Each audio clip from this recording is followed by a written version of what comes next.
mga idol, andito kami ngayon sa Parang National High School na matatagpuan sa Parang, Calapan City, Oriental Mindoro para magsagawa ng Career Guidance Symposium sa mga grade 12 students dito. Layunin ng activity na ito na magabayan ng mga estudyante sa kanilang karir na tatahakin in the future, lalong-lalo na yung mga gusto ding maging pulis balang araw.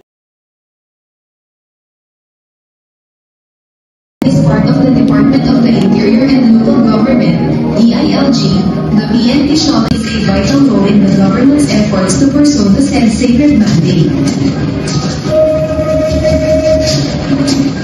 Qualification, at least malapit, pwede mo siyang gamitin.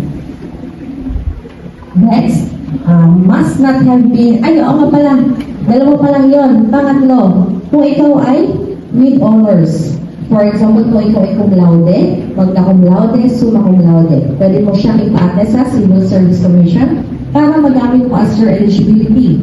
Pang-apat, PNP entrance examination.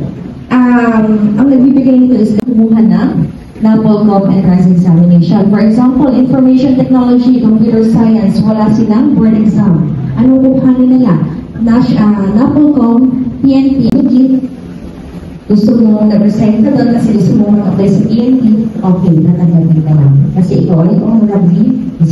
Dito, namigay ako ng mga sticker para sa mga grade 12 students na ito bilang dagdag inspiration o dagdag motivation na baka balang araw ay gusto din nilang maging pulis.